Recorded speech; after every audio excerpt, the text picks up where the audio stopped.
आज के इस क्लास में हम लोग मेंसुरेशन 2D के महत्वपूर्ण कॉन्सेप्ट को सीखने वाले हैं और उन कॉन्सेप्ट पर आधारित बेहतरीन सवालों को करने वाले हैं।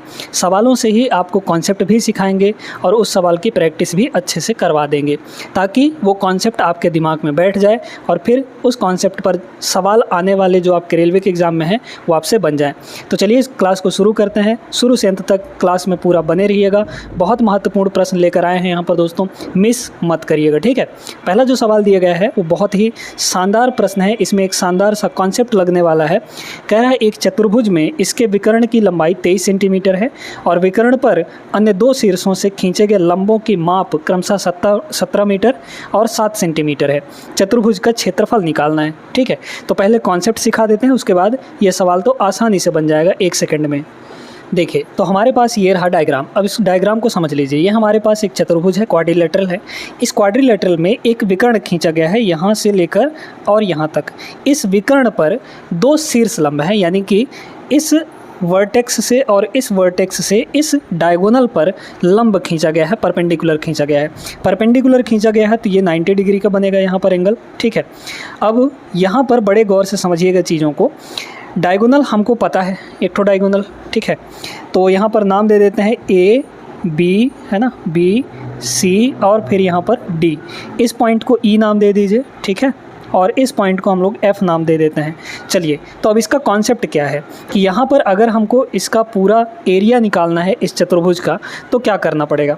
तो सिंपल से एक फार्मूला याद रखिएगा कि एरिया का जो फार्मूला होगा, जब भी ऐसा डायग्राम बनेगा तो एरिया का जो फार्मूला होगा वो होगा 1/2। और अगर ये A है और ये आपका B है, दोनों शीर्ष लंब A और B हैं, तो हो जाएगा A प्लस B और मल्टीप्लाई यहाँ पर जो डायगोनल हमको दिया है B से लेकर D तक, तो ये हो जाएगा B इंटू डी। ये कॉन्सेप्ट याद रखेंगे तो बहुत आसानी से बन जाएगा। अच्छा, एक तरीका और भी है।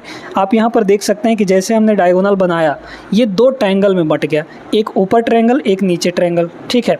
तो उसमें भी अगर देखा जाए तो ट्रायंगल के एरिया क्या होता है 1/2 और बेस मतलब B से D तक इंटू हाइट यानी A से लेकर F तक।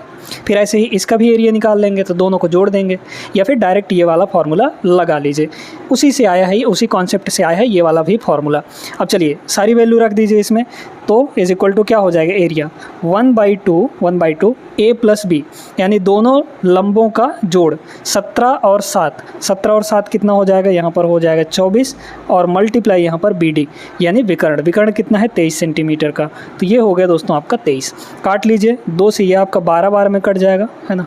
12 3 36 और 12 दूना 24 और 3 यहाँ पर 27। 276 जो है वो करेक्ट आंसर आ जाएगा, 276 सेंटीमीटर स्क्वायर।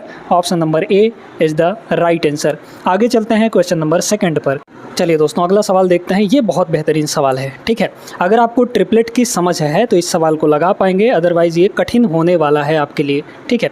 चलिए तो देखते हैं यहाँ पर एक चतुर्भुज ABCD में AB बराबर 17, BC 8, CD 9, AD 12 और AC जो है वो 15 सेंटीमीटर। AC मतलब ये विकर्ण होगा, है ना। तो AB हमें दिया गया है यहाँ पर 17 के बराबर, BC जो है ये है 8 के बराबर और CD जो है ये है 9 के बराबर, ये है आपका 12 और AC जो है ये आपका 15 के बराबर है, ठीक है। अब समझिएगा यहाँ पर अगर हम इस ट्रायंगल की बात करें ACD, इस वाले ट्रायंगल की बात करें तो इसके जो तीनों साइड हैं वो 9, 12 और 15 है। अगर हम 9 का स्क्वायर और 12 का स्क्वायर जोड़ें, 9 का स्क्वायर यहाँ पर कितना हो जाता है 81 और 12 का स्क्वायर यहाँ पर 144, ठीक है। तो कितना आ जाएगा ये 225 आ जाएगा। कितना आ जाएगा यहाँ पर 225। और ये 225 जो होता है 15 का स्क्वायर होता है, मतलब इस वाले का स्क्वायर है। तो ये ट्रिपलेट हैं, 9, 12, 15 जो है ये ट्रिपलेट हैं। अब ट्रिपलेट हैं तो ट्रिपलेट किस में होते हैं, आपके राइट एंगल ट्रायंगल में, यानी कि ये राइट एंगल ट्रायंगल ही है आपके सामने यहाँ पर बना हुआ है, ठीक है। क्योंकि हम इसके साइड्स को देखकर बता सकते हैं कि ये पक्का एक राइट एंगल ट्रायंगल है। अब सबसे बड़ी भुजा ये है हमारी, इसके सामने का जो एंगल होगा यही हमारा 90 डिग्री होगा, क्योंकि ये हाइपोटेनस हो जाएगा। क्लियर है ना। अब देखिए इसके बारे में, नीचे वाले में यहाँ पर है 15, 8 और 17। 15, 8 और 17 ये भी ट्रिपलेट होते हैं, है ना। यानी कि 8 का स्क्वायर और 15 का स्क्वायर जोड़ेंगे तो 17 का स्क्वायर मिल जाएगा हमको, यानी ये भी एक राइट एंगल ट्रायंगल है। तो राइट एंगल कहाँ पे बनेगा, बड़ी वाली भुजा यानी 17 के सामने, यानी यहाँ पर, यानी ये हो गया हमारा यहाँ पर राइट एंगल ट्रायंगल। तो हमें चूँकि पूरे का एरिया निकालना है तो क्या करेंगे, इसका एरिया प्लस इसका एरिया जोड़ देंगे हम लोग यहाँ पर। तो कितना हो जाएगा बताइए, पहले इस वाले का एरिया लिखते हैं। तो ट्रायंगल का एरिया क्या होता है, 1/2 बेस इंटू हाइट। बेस चाहे DC को मान लीजिए चाहे AD को मान लीजिए, किसी को भी मान लीजिए, है ना। तो बेस अगर AD को मानेंगे तो ये हो जाएगा 12 और इनटू हाइट। तो जब बेस इसको माना है तो हाइट ये वाला हो जाएगा, DC हो जाएगा, यानी कि 9 हो जाएगा, ठीक है। तो ये ऊपर वाले का एरिया आ गया। इसमें हम लोग जोड़ेंगे नीचे का एरिया। नीचे देखिए यहाँ पर क्या होगा, वही चीज़ 1/2 इंटू बेस। तो बेस AC को मान लीजिए तो हो जाएगा यहाँ पर 15 इंटू ये हमारा हाइट हो जाएगा BC, यानी कि 8 के बराबर। काटेंगे हम लोग यहाँ पर, तो 2 से ये 6 बार में कटेगा, यानी कि ये हो गया 6 नहीं हो 54 और प्लस 4 से 4 बार में ये कट जाएगा तो 15 चौके ये हो गया 60, है ना। तो 6, 5, 11 मतलब 114 आ जाएगा। 114 option number A is the correct answer. बहुत अच्छे तरीके से ये कॉन्सेप्ट आप लोग सीख गए होंगे। चलते हैं हम लोग यहाँ पर तीसरे प्रश्न में।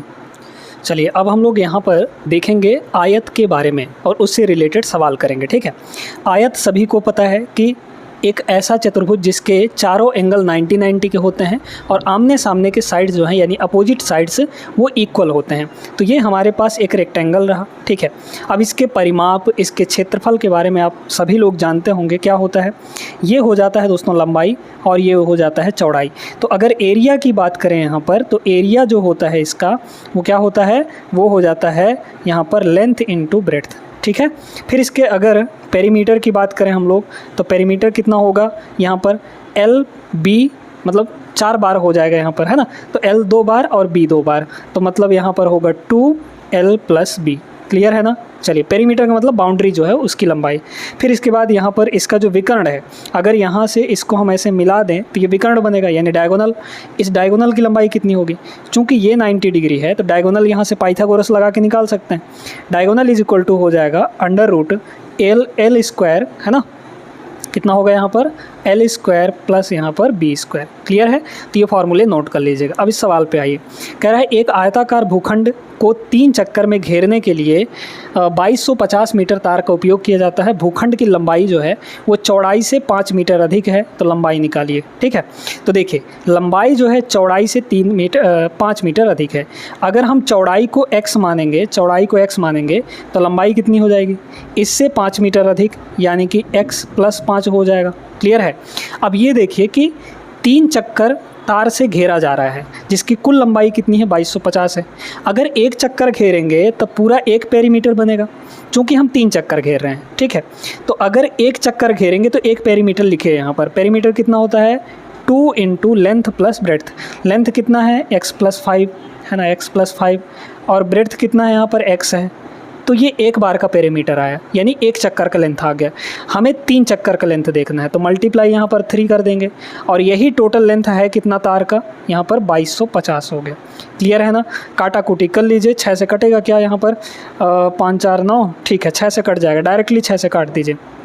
6 से अगर हम लोग काटेंगे तो ये हो जाएगा 3 2 6, इधर 6 से काटिए तो 6 3 18, फिर बचा आपका 18 4 45 है ना। तो 6 7 42 और बचा फिर 3, तो यहाँ पर 6 5 30 हो जाएगा। क्लियर है ना। 375 आ गया। तो 2x की वैल्यू ये उधर जाके घटेगा 5, है ना। तो 2x = 375 - 5 यानी 370। 370 का आधा कर दीजिए, x की वैल्यू आ जाएगी।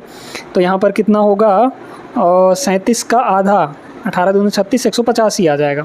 कितना आ जाएगा, 185 इज़ द करेक्ट आंसर। अच्छा, हमें क्या पूछा था, लंबाई पूछा था, गलती मत करिएगा, 150 ही दिया भी है यहाँ पर, करेक्ट कर देंगे, गलत हो जाएगा। देखिए लंबाई हमें पूछा था ना, जो कि x + 5 है, मतलब x की वैल्यू 185 है, तो इसमें 5 और जोड़ेंगे हम लोग, तो 185 + 5 यानी कितना, 190। ऑप्शन नंबर C इसका करेक्ट आंसर होगा। दोस्तों सवाल को पढ़ लीजिएगा, पूछा क्या है आपसे, है ना। आगे चलते हैं प्रश्न नंबर 4 पर। देखिएगा यहाँ पर इस सवाल को, ये भी एक बढ़िया सवाल है। यदि एक बरामदे की लंबाई और चौड़ाई का अनुपात 3 और 1 है उसका परिमाप 40 मीटर है, तो यहाँ पर 24 रुपये प्रति वर्ग मीटर की दर से बरामदे में टाइल्स लगाने की लागत कितनी होगी। बहुत अच्छा प्रश्न। देखिए, लेंथ और ब्रेड्थ का रेशियो दिया है किसके बराबर, 3:1। ठीक है, 3:1 यहाँ पर लंबाई और चौड़ाई का अनुपात गिवन है। और हमें यहाँ पर क्या दिया है, हमें दिया है यहाँ पर परिमाप, परिमाप में यानी पेरीमीटर। तो बताइए, पेरीमीटर अगर 40 है तो आप सभी जानते हैं कि लेंथ और ब्रेड्थ को जोड़कर अगर डबल कर दें तो पेरीमीटर बन जाता है। लेंथ और ब्रेड्थ का रेशियो कितना है यहाँ पर, 3 और 1 का। तो लेंथ और ब्रेड्थ को जोड़िए तो कितना हो जाएगा यहाँ पर, 3 और 1 4। इसको अगर हम डबल कर दें तो ये पेरीमीटर होगा, और पेरीमीटर की वैल्यू है कितनी यहाँ पर, 40 के बराबर। तो 8 की वैल्यू यहाँ पर 40 है, मतलब 1 की वैल्यू कितनी हो जाएगी, 5 हो जाएगी। तो जब ये 1 है तो ये 5 होगा, और ये 3 है तो 5 3 ये 15 हो जाएगा। तो ये लेंथ है, ये ब्रेड्थ है। क्लियर हो गया ना। तो लंबाई चौड़ाई मिल गई है। अब हमें यहाँ पर कह रहा है 24 रुपये प्रति वर्ग मीटर की दर से बरामदे में टाइल्स लगाने की लागत कितनी होगी। इसका मतलब ये है कि 1 वर्ग मीटर में टाइल्स लगाने के लिए 24 रुपया कॉस्ट लगता है। तो हमें सबसे पहले टोटल एरिया निकालना होगा कि बरामदे की टोटल एरिया कितनी है। ठीक है, तो एरिया निकाल लीजिए। एरिया इज इक्वल टू क्या होगा, लेंथ इंटू ब्रेड्थ, है ना, क्योंकि आयताकार होगा बरामदा।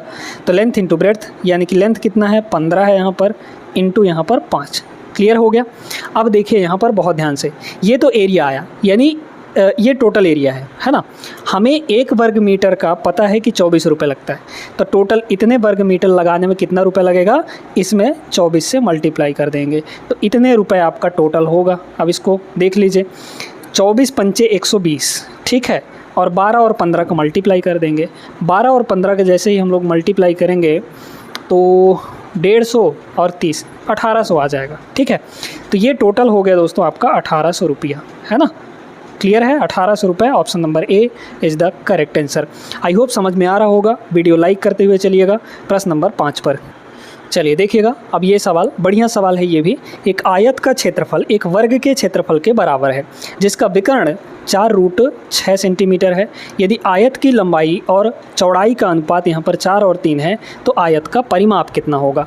अब इसको 2 तरीके से लगा सकते हैं। पहले बेसिक तरीका आपको बताते हैं, बहुत ध्यान से समझिएगा इसको। ठीक है, हमें बोला गया है कि एक आयत का जो क्षेत्रफल है वो वर्ग के क्षेत्रफल के बराबर है, जिसका विकर्ण 4√6 दिया है ना। वर्ग दिया है, वर्ग मतलब स्क्वायर, तो स्क्वायर में चारों साइड्स इक्वल होते हैं। तो मान लीजिए कि एक साइड हमारा ए है। अब विकर्ण हमें बोला है, तो विकर्ण वर्ग का विकर्ण है ना, वर्ग का विकर्ण 4√6 है। तो ये बताइए कि अगर वर्ग का साइड ए है तो उसका विकर्ण कितना होगा, है ना। याद रखिएगा, ये वर्ग के बारे में बता रहे हैं हम लोग, यानी कि स्क्वायर के बारे में। तो स्क्वायर का जो डायगोनल होता है वो क्या होता है दोस्तों, यहाँ पर a√2 हो जाता है। कितना हो जाता है यहाँ पर, a√2, ठीक है, या फिर √2a कह सकते हैं। ये जो विकर्ण है ये किसके बराबर गिवन है, यहाँ पर 4√6 के बराबर गिवन है।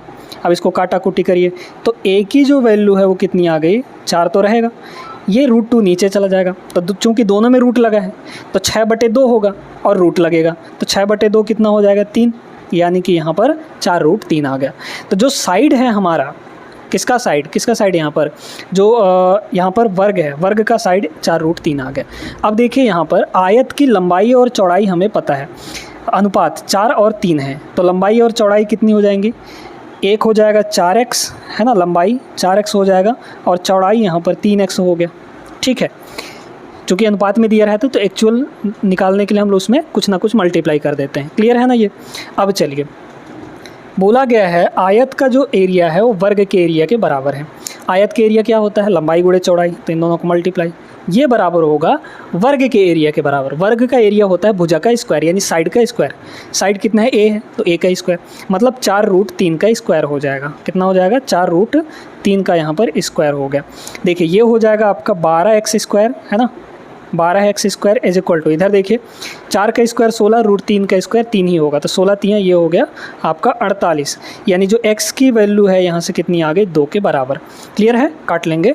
चलिए x की वैल्यू 2 आ गई। हमें क्या पूछा था, आयत का परिमाप। परिमाप कितना होगा, परिमाप हो जाता है यहाँ पर 2 इंटू लंबाई धन चौड़ाई, तो लंबाई और चौड़ाई कितना है, 4x + 3x, यानी कि 7x हो जाएगा।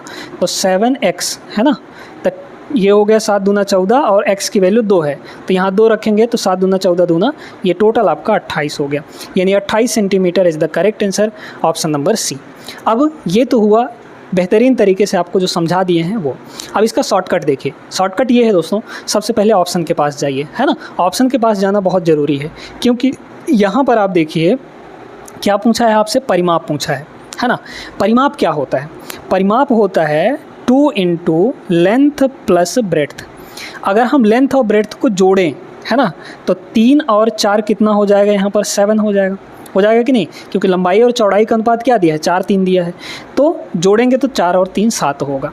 यानी जो हमारा परिमाप आया है, जो पेरीमीटर आया है, वो 7 का मल्टीपल होगा, क्योंकि 7 उसमें मल्टीप्लाई पक्का हुआ होगा, है ना। 7 का मल्टीपल आपके पास ऑप्शन में सिर्फ एक है। 20 7 का मल्टीपल नहीं है, 20 से नहीं, 7 से नहीं कटता, ये भी 7 से नहीं कटता, ये भी 7 से नहीं कटता। कटने वाला 7 से एक ही है, 28 सेंटीमीटर, ये आपका करेक्ट आंसर हो जाएगा। ठीक है, तो ये तरीका भी बेहतरीन है। अगर हाँ यहाँ पर 7 से कटने वाला कोई और ऑप्शन होता, जैसे मान लीजिए कि यहाँ पर 35 होता, इस 32 की जगह पर 35 होता, तब हमें लगाना पड़ता। क्लियर हो गया। चलिए आगे चलते हैं क्वेश्चन नंबर 6 पर। अगला सवाल देखते हैं। अब सवाल का लेवल थोड़ा सा बढ़ रहा है। आयत के आकार के एक लॉन का क्षेत्रफल 7260 वर्ग मीटर है और इसकी भुजाओं का अनुपात 5 और 3 दिया है। इसका परिमाप एक गोलाकार बगीचे के परिधि के बराबर है। वृत्ताकार बगीचे का क्षेत्रफल कितना होगा। क्षेत्रफल, एरिया निकालना है हमें। ठीक है, पहले हम ऑप्शन पे देखेंगे। हमें क्या पूछा है, हमें पूछा गया है यहाँ पर वृत्ताकार बगीचे का क्षेत्रफल, यानी सर्कल का एरिया। सर्कल का एरिया कितना होता है दोस्तों, पाई आर स्क्वायर, और पाई इज इक्वल टू क्या होता है, 22/7, है ना। अप्रॉक्स वैल्यू होता है, लेकिन यूज़ यही करता है, 22/7 इंटू रेडियस का स्क्वायर। 22 का मल्टीप्लाई हुआ है हमारे एरिया में, इसका मतलब 11 है। इसमें 22 में क्या है, 11 है। 11 का मल्टीपल देखिए कौन कौन से हैं। 11 से मल्टीप्लाई होने वाले नंबर को कैसे चेक करते हैं हम लोग, यानी 11 से कटने वाले को अल्टरनेट देखते हैं। यहाँ देखिए 8 1 9, है ना, अल्टरनेट मतलब एक एक छोड़कर, फिर यहाँ पर 7 2 9, तो 9 - 9 यहाँ पर 0 आ गया। ठीक है, तो 0 जो है 11 से कट जाएगा, मतलब ये 11 से कटने वाला नंबर है, तो ये ऑप्शन हो सकता है। इसको देखिए 8 6 14, 9 5 14, 14 - 14 करेंगे तो 0 आ जाएगा, ये भी आपका 11 से कट जाएगा दोस्तों। तो इससे पता नहीं चलेगा, क्योंकि 2 ऑप्शन यहाँ पर 11 से कटने वाले हैं। ठीक है, आगे देखेंगे 7 6 13 - 2 यानी 11, ये भी 11 से कटेगा, है ना। तो 11 से कटने वाले कई सारे ऑप्शन हैं, इसका मतलब इससे हमारा पता नहीं चलेगा, हमको लगाना ही पड़ेगा इस सवाल को। देखिए एक लॉन का क्षेत्रफल इतना है, आयताकार, है ना। भुजाओं का अनुपात 5 और 3 दिया है, तो भुजाएं कौन कौन सी हो गई, एक हो गया 5x और एक हो गया यहाँ पर 3x। एरिया पूछा है तो मल्टीप्लाई करिए, और एरिया गिवन है यहाँ पर 726 0। ठीक है, काट लेंगे हम लोग, 15 से कटेगा ये, है ना। अगर देखा जाए तो 7 2 9, हाँ ठीक है, 15 से कटेगा, तो एक्स स्क्वायर की जो वैल्यू है कितनी आ गई, 15 चौके 60, 15 पचे 75 हो जाएगा, तो 15 चौके यहाँ पर 60, फिर बचा 12, तो 15 8 120, है ना, 15 8 120, फिर 15 चौके 60, 484 आ गया। तो x की जो वैल्यू है वो कितनी आ जाएगी, 22 के बराबर। ठीक है, क्योंकि 484 का वर्गमूल कितना होगा, 22 हो जाएगा, है ना। तो x की वैल्यू 22 आ गई, मतलब हमारे पास जो क्या कहते हैं लंबाई है 5x है, तो 22 पंचे 110, लंबाई कितनी हो गई यहाँ पर 110, है ना। और ब्रेड्थ यानी चौड़ाई कितनी हो जाएगी, 22 3 66 हो जाएगा। अब बोला जा रहा है कि अच्छा इसका जो परिमाप है वो गोलाकार बगीचे के परिधि के बराबर है। तो गोलाकार बगीचे का परिधि कितना होगा, परिधि यानी कि 2 पाई r, है ना, इज इक्वल टू इसके परिमाप के बराबर। तो परिमाप कितना होगा, 2 इंटू एल प्लस बी, दोनों को जोड़ेंगे तो 176 हो जाएगा, है ना। 176, 110 और 66 जोड़ेंगे 176, काट लीजिए यहाँ पर, है ना। ठीक है, इसको देखेंगे तो ये आपका 2, अच्छा 2 से 2 तो कट गया, ये हो गया 22/7 into r is equal to 176। काटेंगे 11 से तो ये हो जाएगा 2, 11 से इसको काटेंगे 11 कम 11, 11 छक्के 66, 2 से काटेंगे ये हो जाएगा 8। तो रेडियस हमारे पास आ गया 8 7 56। ठीक है, रेडियस आ चुका है। जब रेडियस आ गया है तो एरिया पूछा है, पाई आर स्क्वायर लगा दीजिए। तो यहाँ से कितना हो जाएगा 22/7, है ना, इंटू आर स्क्वायर यानी कि 56 का स्क्वायर हो जाएगा। तो 56 इंटू यहाँ पर 56 होगा, 7 से काटेंगे ये 8 बार में कटेगा। अब यहाँ पर ds लगा लीजिए, डिजिटल सम। डिजिटल सम कैसे लगाते हैं यहाँ पर देख लीजिए, इसको थोड़ा इरेज कर देते हैं। ये जो है डिजिटल सम का मतलब सबको जोड़िए, है ना। 8 और 1 9 ख़त्म हो गया, 7 और 2 9 हो गया, इसका आ गया हमारे पास 9 ds। इसका देखिए 9 ये अकेले है, 8 और 5 13, 13 का मतलब 4 हो गया, 4 और 6 10, 10 का मतलब 1 हो गया, इसका DS 1। 7 2 9 कट जाएगा तो 6 आएगा DS। इसको देखिए 9 कट गया, 8 8 16 मतलब 7, 7 और 7 14, 14 का मतलब यहाँ पर 5। तो सबका DS अलग अलग है, इसका भी DS निकाल लीजिए। कितना होगा, 2 और 2 4, 6 5 11, 11 का मतलब हो जाएगा 2, और यहाँ पर है 8, 8 दूना 16, 16 का मतलब यानी कि 1 और 6 जोड़ेंगे 7 हो जाएगा, 7 चौके 28, 28 का मतलब यहाँ पर 2 और 8 जोड़ेंगे तो 10 होगा, 10 का मतलब यहाँ पर 1। तो 1 जो है इसका DS आया है, और हमारे ऑप्शन में 1 DS कहाँ है, यहाँ पर। तो ये वाला करेक्ट आंसर होगा, मैच करना था हमें डिजिटल सम। क्लियर है ना। आगे चलते हैं क्वेश्चन नंबर 7 पर। ये रहा दोस्तों अगला सवाल, ये भी एक बेहतरीन सवाल है। एक आयत की लंबाई एक वृत्त की त्रिज्या का 3/5 है, ठीक है। यानी L इक्वल टू कितना हो गया, तो हमारे पास 3/5, 3/5 किसका यहाँ पर रेडियस का यानी त्रिज्या का। तो L/R ले लीजिए। अच्छा आगे पढ़ते हैं। वृत्त की त्रिज्या उस वर्ग की भुजा की दुगनी है जिसका क्षेत्रफल यहाँ पर 2025 वर्ग सेंटीमीटर है। तो यहाँ पर एक हमारे पास वर्ग है, तो वर्ग का क्षेत्रफल यानी वर्ग की देखिए वर्ग की भुजा अगर A है तो उसका क्षेत्रफल A² होगा, और A² की वैल्यू कितनी दी गई है, क्षेत्रफल वर्ग का यहाँ पर 2025। तो A की वैल्यू यहाँ से कितनी हो गई, 45 हो गए, है ना। 2025 का वर्गमूल कितना होता है, 45। अब कैसे करते हैं सुन लीजिए। 2025 का हमें वर्गमूल निकालना है। जिसके लास्ट में 25 रहता है उसका वर्गमूल निकालना बहुत आसान होता है। ये लास्ट में 25 है, इस 25 को छोड़ के जो नंबर बचा है इस 20 को देखिए। 20 को 2 लगातार नंबर में तोड़िए, 4 गुणे 5 लिख सकते हैं, है ना। 4 गुणे 5, इसमें से छोटा वाला नंबर लेना है आपको, तो ये हो गया 4, और इस 25 का वर्गमूल कितना हो जाएगा, 5। तो इसका जो ओवरऑल वर्गमूल आएगा वो कितना आएगा, 45 आ जाएगा। क्लियर है। तो जो हमारी वर्ग की भुजा है वो आ गई इतनी। अच्छा, वृत्त की जो त्रिज्या है वर्ग की भुजा का 2 गुना है, तो रेडियस जो है हमारे पास वो कितना है, इसका डबल है ना, इसका डबल है, यानी कि 45 का डबल यानी 90 हो जाएगा। फिर इसके बाद कह रहा है आयत की चौड़ाई वर्ग की भुजा का 5वां भाग है। तो आयत की जो चौड़ाई है, ठीक है, आयत की चौड़ाई यानी ब्रेड्थ वो कितना है, वर्ग की भुजा का 5वां, इसका 5वां का मतलब क्या होता है, 1/5, ठीक है। तो 45 का 1/5 करिए, 45 का 1/5 करेंगे तो 5 9 45 यानी 9 आ जाएगा, ठीक है।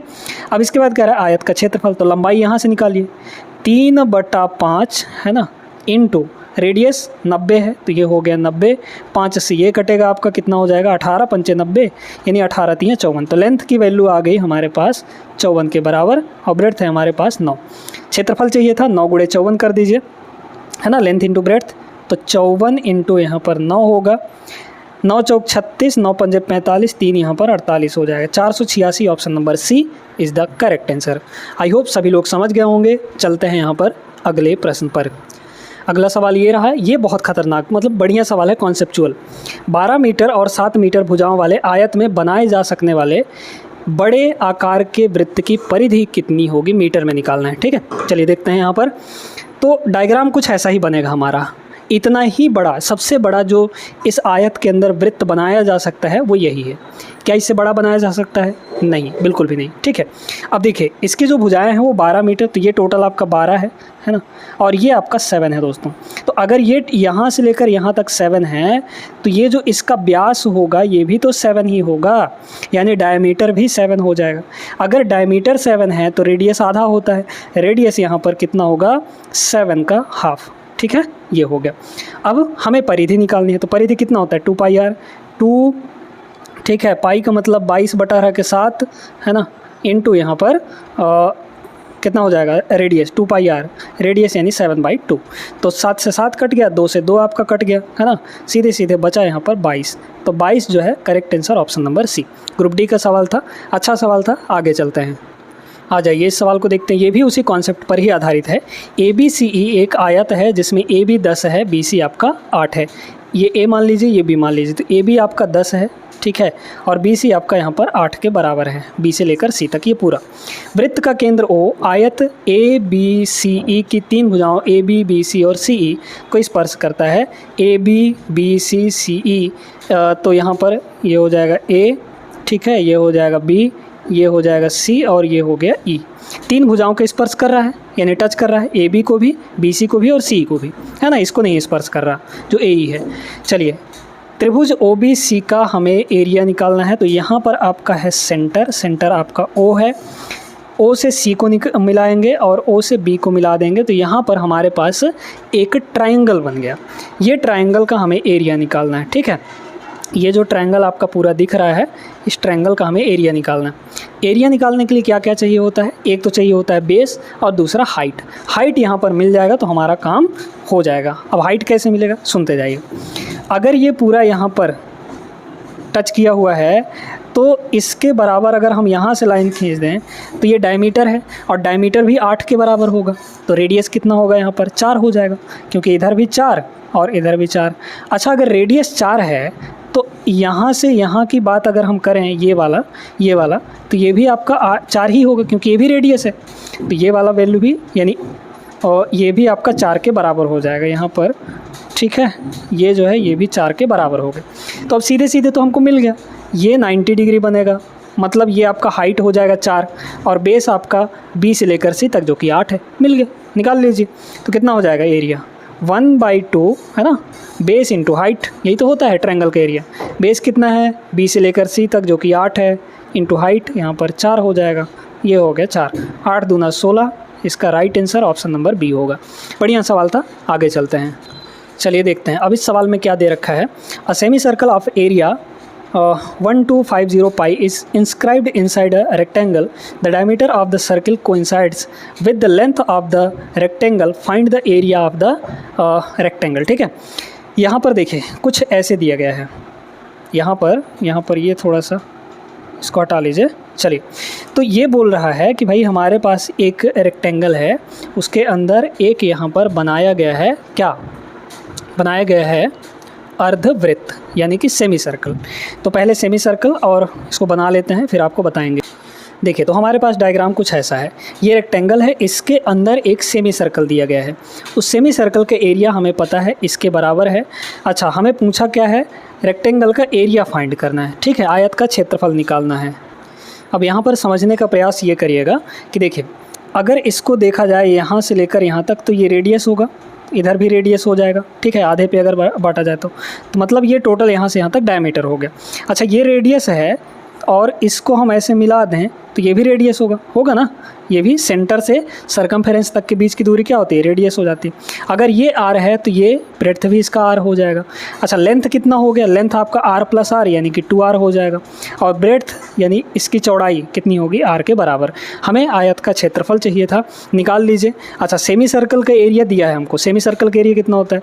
सर्कल का एरिया होता है πr²। आधा है तो आधा कर दीजिए, इज इक्वल टू कितना है यहाँ पर आपका 1250, ठीक है। तो पाई है ना। अच्छा, पाई भी है तो पाई ये हो गया, पाई से आपका पाई कट गया। रेडियस कितना आ गया यहाँ पर? 1250 का डबल करेंगे तो कितना आ जाएगा? 250 यानी कि 2500 है ना। तो ये आ जाएगा अंडर रूट, यानी कि कितना हो गया? 50 हो गया। रेडियस आपका 50 आ गया। तो रेडियस जब 50 आ गया है तो ये आपका 100 हो जाएगा, क्योंकि डबल है ना। ये आपका यहाँ पर 50 हो जाएगा। क्लियर है। हमें एरिया चाहिए था आयत का, तो लेंथ इंटू ब्रेड्थ यानी कि 100 गुणा 50 है ना, बस। तो कितना आ गया? 5000। 5000 ऑप्शन नंबर ए यहाँ पर करेक्ट आंसर हो जाएगा। आई होप सभी लोग समझ गए होंगे। चलते हैं यहाँ पर एक और प्रश्न करते हैं। देखिएगा इस सवाल को, इसमें थोड़ा सा अलजेब्रा का प्रयोग किया गया है, लेकिन अच्छा सवाल है। एक वर्ग का क्षेत्रफल हमें इसके बराबर दिया है। प्रत्येक भुजा का माप कितना होगा, यानी साइड। भुजा का स्क्वायर है हमारा, यहाँ पर क्षेत्रफल होता है। क्षेत्रफल को एक स्क्वायर के फॉर्म में लिखिए। किसका स्क्वायर बनेगा ये? आप जानते हैं कि यहाँ पर तीनों प्लस हैं, इसका मतलब a + b का होल स्क्वायर ये किसी न किसी का होगा, ठीक है। क्या होता है? a² + b² + 2ab। ये 81x² है, तो इसको हम लोग लिख सकते हैं 9x का स्क्वायर, ये लिख सकते हैं। प्लस यहाँ देखिए 16, तो 16 क्या है हमारा? 4 का स्क्वायर है। यहाँ पर हो जाएगा 2, a का मतलब 9x और इंटू b का मतलब यहाँ पर 4, और ये प्लस हो गया कि नहीं? अब देखिए कितना हो जाएगा? 9 × 72x, 72x बीच में आ रहा है, बिल्कुल आ रहा है। 4 का स्क्वायर 16, बिल्कुल आ रहा है यहाँ पर। तो ये कितना होगा? a + b का होल स्क्वायर, यानी 9x प्लस यहाँ पर b यानी 4, इसका होल स्क्वायर आ जाएगा, ठीक है। क्लियर हो गया यहाँ पर। अच्छा, अब देखिए, तो आप सभी जानते हैं कि तो जो भुजा का स्क्वायर होता है वही हमारा एरिया होता है, और एरिया इतना है, इसका मतलब ये आपका भुजा होगा। तो जो ए है साइड वो कितना हो गया 9x + 4 हो गया। अब आप देखेंगे आपके ऑप्शन में तो 9x + 4 है ही नहीं है दोस्तों, है कहाँ, यहाँ पर ऑप्शन नंबर सी में। अगर हम इसमें से 2 को कॉमन ले लें तो क्या बचेगा, यहाँ बचेगा 9x और चूँकि 2 यहाँ है नहीं तो डिवाइड बाई 2 करिए, और यहाँ 2 कॉमन लिए हैं तो यहाँ बचेगा 2। मतलब option number C is the correct answer. Clear है ना। उम्मीद करते हैं कि आज के क्लास आपको बहुत अच्छे तरीके से समझ में आया होगा। वीडियो अगर पसंद आई हो तो लाइक कर दीजिए। बेहतरीन तरीके से आगे भी क्लासेस चलती रहेंगी। सब्सक्राइब करेंगे तो टाइम पर आपको नोटिफिकेशन मिलेगा, जैसे ही वीडियो डालेंगे तो आपको पता चल जाएगा। ठीक है ना। मिलते हैं अगले क्लास में, तब तक के लिए जय हिंद।